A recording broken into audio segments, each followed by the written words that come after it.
Now, when we look at many of Britain's stately homes and grand country houses, and you'll find that many of them are founded on the backs of a fortune made in the plantations of the Caribbean. When slave ownership was abolished in Britain in 1833, the government paid out a total of 20 million to the equivalent of 16.5 billion today to compensate thousands of wealthy families for their loss of property. Well, some of those links are about to be investigated further with a new research project set up by Leicester's University, and it aims to use children to help lead the research. Really delighted to say that joining me live here at BBC Radio Leicester is Dr. Corinne Fowler from the University of Leicester, and you're here to tell us more. Welcome along. Thank you very much. Now, you're going to be using children to do this investigation. Why?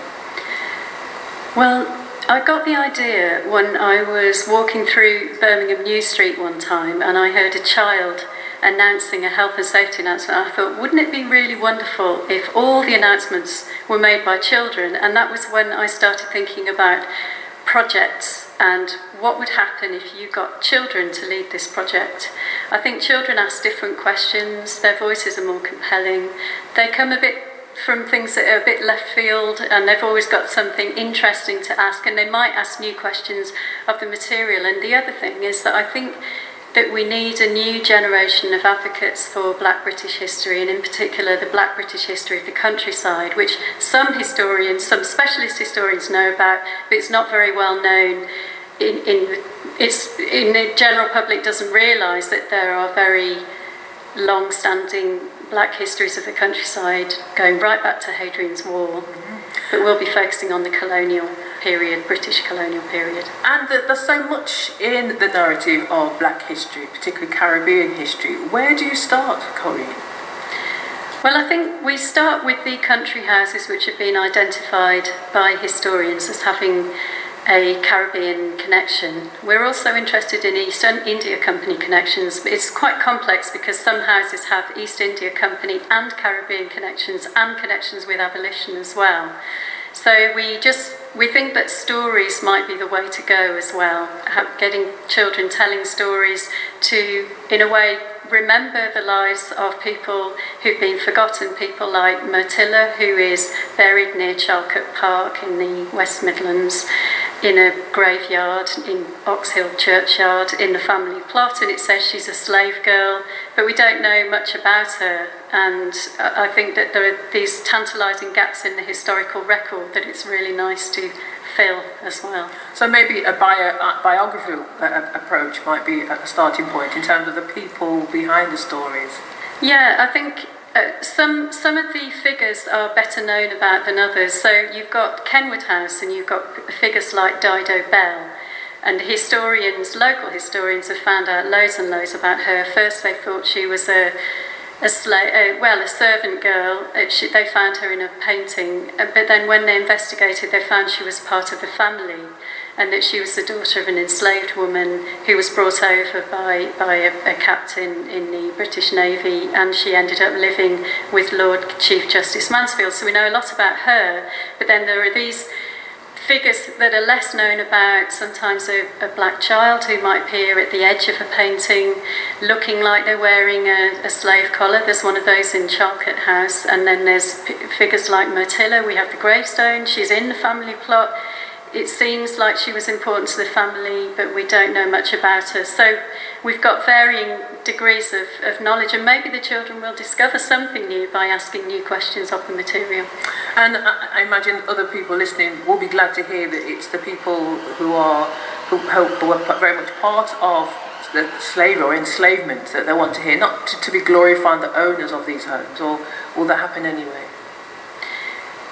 I think there are some country houses seem to be more open to exploring these histories and allowing children to come close to them and to talk about them. So you've got, for example, in Yorkshire, you've got Harwood House and the Lascelles family. That house has a really direct connection to slave-produced sugar wealth.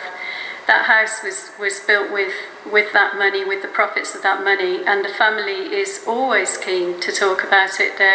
They want to turn a negative into a positive by getting another generation to know about it and to talk about it. Other houses are a little bit more edgy about making those histories known. So for parents and indeed young people, children listening now, can they be a part of this project? Yes, if you're listening and you think it would be a great idea to have your child go and work with an historian and a writer and to learn how to write a really compelling short personal essay about it, to participate in a conference which we're going to have, which will have keynotes and panels, but only children speaking. Adults will be able to sit in the audience, but it will be completely presented and led by children. Wow. If you want your child to be involved, please contact me at the University of Leicester. My name's Corinne Fowler, and you can find me just by Googling my name.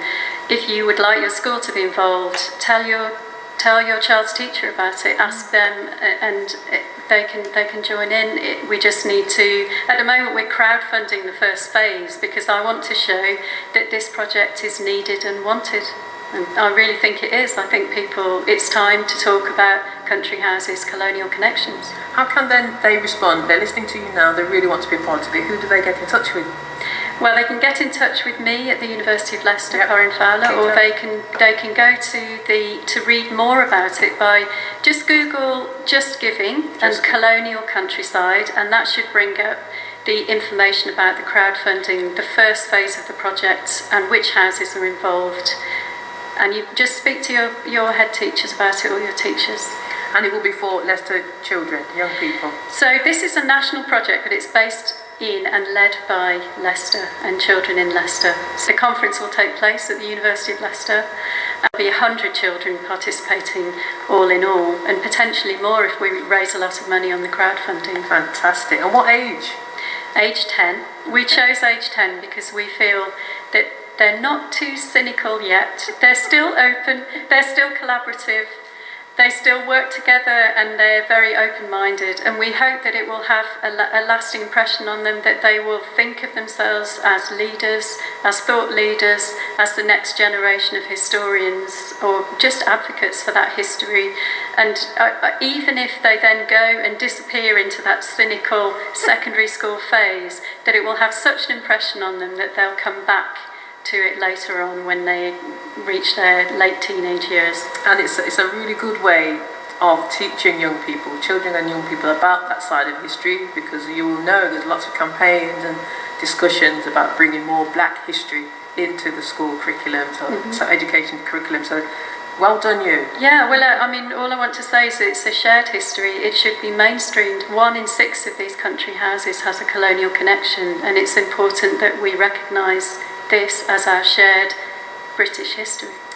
Dr. Corinne Fowler, again, thank you very much for coming in. It's a project that has started and it continues, I notice here, to the 4th of August. Yes, the crowdfunding closes on the 4th of August, so please do. Even £5 will make a difference.